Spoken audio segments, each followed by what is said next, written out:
अस्सलाम वालेकुम नाज़रीन, आज इस वीडियो में मैं आपको बताने जा रही हूँ सऊदी जवाज़ात के जानिब से एक अहम ऐलान सामने आया है।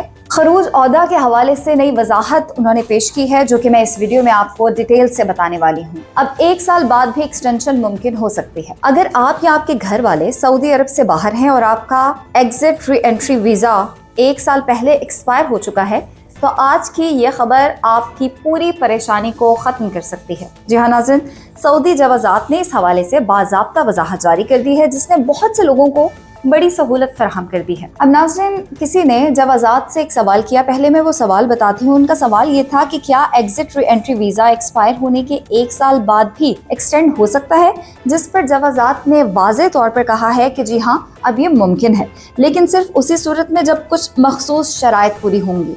अब वो शराइत क्या है, वो मैं आपको 1 बाय 1 डिटेल से इस वीडियो में बताने लगी हूँ। सबसे पहली और बुनियादी शर्त ये है कि अकामा अब भी वैलिड हो। अगर अकामा एक्सपायर हो चुका है तो फिर एग्जिट री एंट्री वीजा किसी सूरत भी एक्सटेंड नहीं होगा, चाहे वो 1 दिन पहले खत्म हो या 1 साल पहले खत्म हुआ हो। इकामा ही इस पूरे अमल की सही बुनियाद है। उसके बाद जवाज़ात ने यह भी वाज़े किया कि ये सहूलत उन अफराद के लिए भी है जो इस वक्त सऊदी अरब से बाहर मौजूद हैं। अगर आप मुमलिकत के अंदर हैं तो ये तरीकाकार आप पर लागू नहीं होता।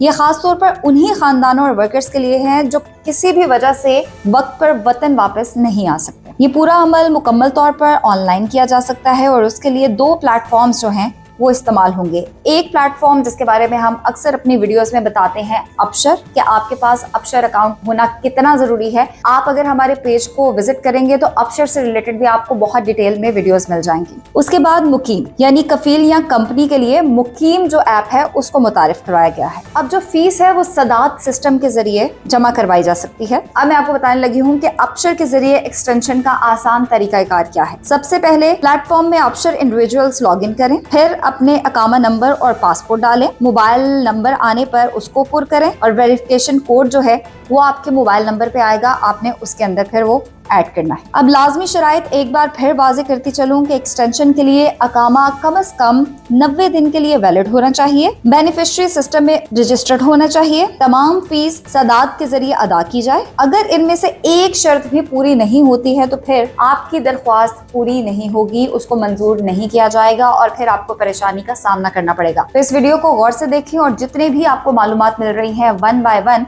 उसको आप कहीं पे नोट कर लें ताकि आपको किसी भी किस्म का मसला आगे ना हो। अब सवाल किया जाता है कि वीजा की मुद्दत को गिना कैसे जाए। अगर एग्जिट री एंट्री वीजा 60, 90 या 120 दिन का हो तो उसकी गिनती ट्रैवल की तारीख से शुरू होती है, इशू होने की तारीख से नहीं होती है। ये बात बहुत से लोग गलत समझते हैं, इसीलिए बाद में फिर मसाइल पैदा होते हैं। उसके बाद एक वार्निंग भी जारी की गई है कि अगर एग्जिट री एंट्री वीजा खुद एक्सपायर हो चुका हो या अकामा भी खत्म हो जाए तो फिर कोई एक्सटेंशन मुमकिन नहीं रहती है।